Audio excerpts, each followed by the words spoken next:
copywriting နောက်တဲ့ video တစ်ခုထပ်ပြီးတော့ဒါမျှပြီးသွားမှာဖြစ်ပါတယ်။ဒါတွေကတော့ FAB method တွေဖြစ်ပါတယ်။ဒီ FAB method တွေကလည်းကျွန်တော်တို့အတွက်အရန်ကိုသုံးခဲ့တဲ့ဒါ copywriting formula တစ်ခုဖြစ်ပါတယ်เนาะ။ Okay ဒီ FAB တွေကိုလည်းကျွန်တော်ဘယ်နေရာမှာသုံးလဲဆိုလို့ရှိရင်ကျွန်တော်ဒီ copywriting ရေးတဲ့နေရာမှာလည်းကျွန်တော်သုံးပြလို့ရတယ်။နောက်ထပ်တစ်နည်းအနေနဲ့ကျွန်တော်ဒီစင်မောကနေ state selling လုပ်တာပေါ့နော်စင်မောကနေကျွန်တော်ဟောပြောရင်ကိုယ့်ရဲ့ဒီ product တွေ service တွေကိုလည်းဒါကြော်ညာတဲ့အနေနဲ့သုံးလို့ရတယ်နောက်တစ်ခုအနေနဲ့ကျွန်တော်တို့ဒီကိုကပေါ့နော်ဒီ company တစ်ခုခုမှာကိုကတစ်ခုခုဝန်ထမ်းလုပ်တယ်ဆိုရင်တော့မှကိုရှိလာတဲ့ customer ကိုဒီလို FAB ဒီကနေတွေနဲ့ဒါကျွန်တော်တို့ဒါ test လုပ်ပြီးတော့ဒါစမ်းကြည့်လို့ရတာပေါ့နော်ဒီအကြောင်းလေးကိုကျွန်တော် slide လေးနဲ့ကျွန်တော်နှောက်ကြည့်သွားမှာဖြစ်ပါတယ်ဒါဆိုကျွန်တော်တို့ဒီအကြောင်းလေးစပြီးတော့ကြည့်လိုက်ရအောင်Okay FAB ကတော့ကျွန်တော်ဒီ copywriting method တစ်ခုပေါ့နော်ဒီ copywriting method တွေကဘယ်လိုအသုံးတက်တယ်ဆိုရင်ဒီမှာကျွန်တော်အသိရေးထားပါတယ် F ပေါ့နော်ပထမဆုံး F ကတော့ feature ကိုပြောတာဖြစ်ပါတယ်feature ဆိုတာဘာတွေရဲ့ feature လဲဆိုလို့ရှိရင်ကျွန်တော်ဒီကိုယ့်ရဲ့ product တွေ service တွေရဲ့ဒီ feature တွေပေါ့နော်ဒီ product တွေ service တွေမှာဆိုလို့ရှိရင်ကျွန်တော်တို့ဘယ်လို ingredient တွေပါလဲပေါ့နော် product တွေဆိုလို့ရှိရင်လည်းဥပမာအလှကုန်ဆိုလို့ရှိရင်လည်းဒါသူ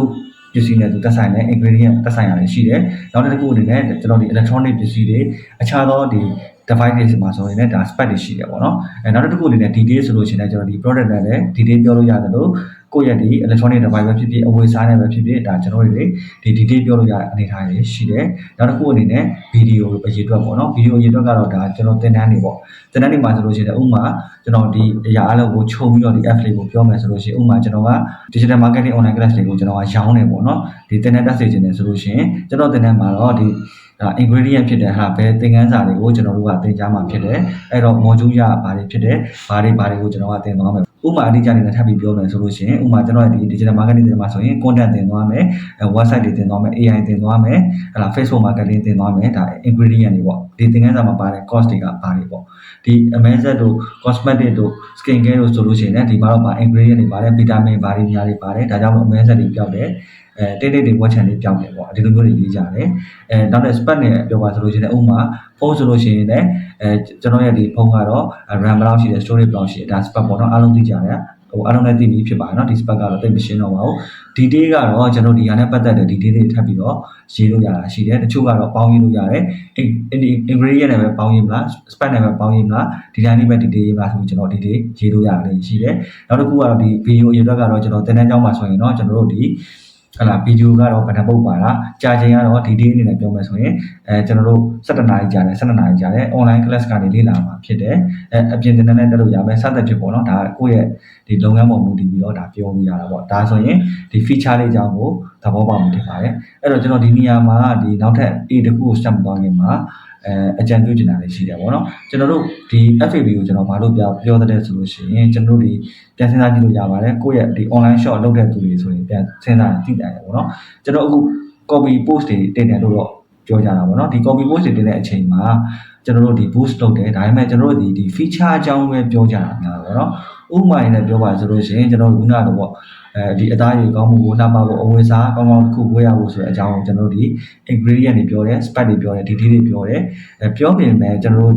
ဒီနေရာမှာရက်သွားကြတယ်ပေါ့နော်ရက်ပြီးတော့ဒါဝယ်ခြင်းတော့ဘယ်လောက်ဆိုပြီးတော့ကျွန်တော် post ထိုးနေတာတွေဒါအများများတွေ့ပြီးကြမှာဖြစ်ပါတယ်เนาะ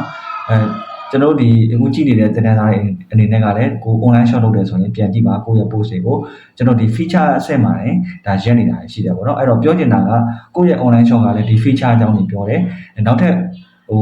online shop တမားတွေကလည်းဒီအကြောင်းပဲပြောတယ်လုပ်ငန်းတွေကလည်းတူနေရဆိုရင် customer တွေအနေနဲ့ကြည့်မယ်ဆိုရင်ကျွန်တော်တို့ဒီ post ပဲဒီ feature ပဲဒီ post ပဲကျွန်တော်တို့အများနဲ့ကြည့်နေရတော့သူတို့အတွက်မထူးခြားတဲ့ဒါဗီဒီယိုရုပ်ပဲ post တွေဗီဒီယိုတွေပဲသူကကြည့်နေရတယ်ပေါ့နော်လူသားပြောင်းသွားမယ်အတန်တာပြောင်းသွားမယ်နောက်ခံ background ပြောင်းသွားမယ်ဒါပေမဲ့ဒီအကြောင်းပဲပြောနေတာဖြစ်တဲ့အတွက်သူ့ရှိရဝင်လဲဒါပဲဟိုလူရှိရဝင်လဲဒါပဲဆိုတဲ့အရာမျိုးဖြစ်လာတာပေါ့နော်အဲ့ဒီအချိန်မှာကျွန်တော်တို့ boost တွေထိုးပြီးပဲရောင်းဝါးသည့်တာမရဘူးဆိုတာတွေကကျွန်တော်ဒီ F အဆင့်မှာရက်နေကြတာဖြစ်ပါတယ်ဒါကြောင့်မို့ကျွန်တော်ဒီဗီဒီယိုမှာ A နဲ့ B ဆိုတဲ့အဆင့်ကိုထပ်ပြောပါမယ်အဲ့တော့ A နဲ့ B ကဘာလဲဆိုရင်ပထမဆုံး A ကတော့ advantages ဖြစ်ပါတယ်ပေါ့နော် advantage ဆိုတာဘာတွေအားသာတာလဲဘာတွေအားသာလဲဆိုလို့ရှိရင်ကျွန်တော်ရဲ့ဒီ product တွေကိုဒါဝယ်ပြီးတော့သုံးမယ်ပေါ့နော်သုံးမယ်ဆိုလို့ရှိရင်တော့ဒီ Amazon တွေဆိုရင်လည်းဒါထားပါတော့နှစ်လအတွင်းတည်တည်တာပြောက်သွားမယ်အဝယ်စားဆိုလို့ရှိရင်လည်းတခြား online shop ကဝယ်တဲ့ website နဲ့မတူပဲအပြင် quality နဲ့ကျွန်တော်တို့ဒီရောက်လာတဲ့ပစ္စည်း quality ကလုံးဝတူနေရမယ်အရင်ကျွန်တော်တို့ fake တွေ photo edit တွေလုပ်ထားတာမဟုတ်တဲ့အတွက်ကြောင့်မလို့လုံးဝ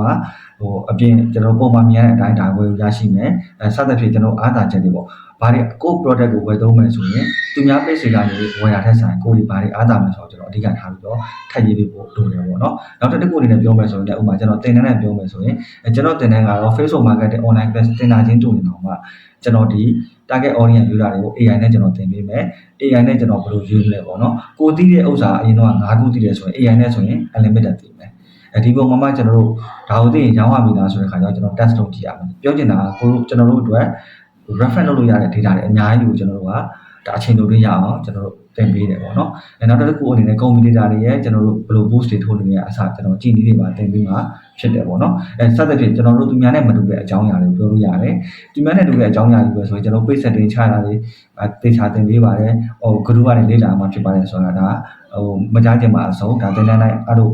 သင်တန်းတိုင်းဒါပြောနေတာတဲ့စကားလုံးတွေပေါ့နော်အဲ့ဒါဆိုရင်ဘယ်သူရှိရတမ်းလဲဆိုရင်တော့တိတ်မထူးဘူးလေထူးတဲ့အရာအလုံးက advantage ပေါ့ဘာတွေအားသာသွားမယ်ပြီးရင်ကျွန်တော်တင်တဲ့ကိုတက်ပြီးသွားလို့ရှိရင်လည်းဒီလို AI အနေနဲ့ run တက်သွားမှာဖြစ်တဲ့အတွက်ဒါ Facebook ဒီ boost ကိုလည်း AI နဲ့ဒါသုံးတက်သွားတော့